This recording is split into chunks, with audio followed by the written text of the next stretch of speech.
Hi folks, I'm Terry Tripler and this is My View. Well, today is Monday, April 20th, and today I want to talk about there's been a real stirring in the anti-airline crusading community against code sharing and airline alliances. They say they're bad for the passengers and the airlines are the ones that benefit. Well, of course, the airlines wouldn't do it if they didn't benefit. But just because the airlines have something that works for them doesn't mean it's not also a good deal for travelers. Folks, I worked in the airline industry well before deregulation, and in 1968 I was working in Detroit. Now at that time, Northwest Airlines and Republic Airlines flew nonstop Minneapolis-St. Paul, Detroit. I worked for Northwest. Pan Am flew nonstop from Detroit to London.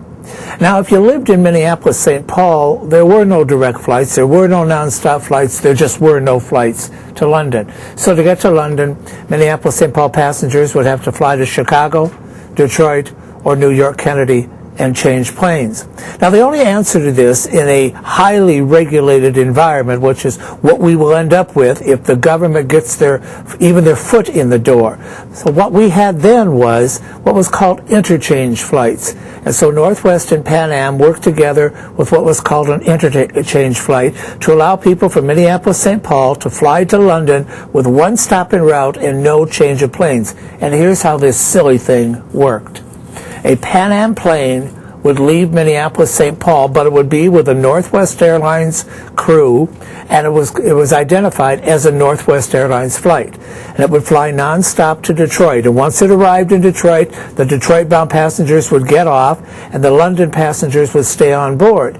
Now the Northwest Airlines cleaning crew had to come on board and remove everything that referred to Northwest: the headsets, the headrest, the blankets, pillows, magazines, glasses, stir sticks, everything that represented Northwest was taken off that plane. And then here comes the Pan Am cleaning crew to put everything Pan Am on, with Pan Am magazines and headsets and glasses and stir sticks. And then a Pan Am crew would board that airplane, and now it became Pan Am flight whatever on to London. That's what it took for Minneapolis-St. Paul people to have a direct flight to London. Made that one stop in Detroit, and they were long enough there to qualify to vote while everybody was going in off and on that plane and changing headrest and so forth. Now on the way back, it was just the reverse, except that when that plane got to Detroit, then everybody had to get off. The Minneapolis passengers had to get off, go to a separate area, identify their luggage where they would claim or clear customs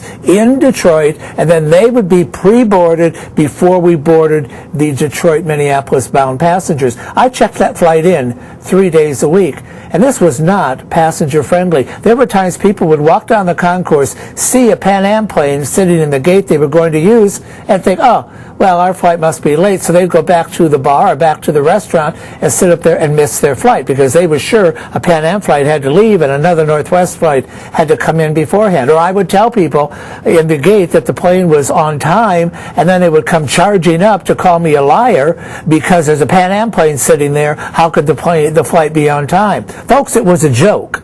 But it was one way that we could get for Minneapolis-St. Paul passengers to travel to London by either nonstop or direct flight, because there was no other way. Code sharing came along later, after deregulation, along with the alliances. And again, just because something is good for the airline does not mean it is bad for the consumer. I have to chuckle on one thing. I looked at all of these people, these crusaders that are out in the open.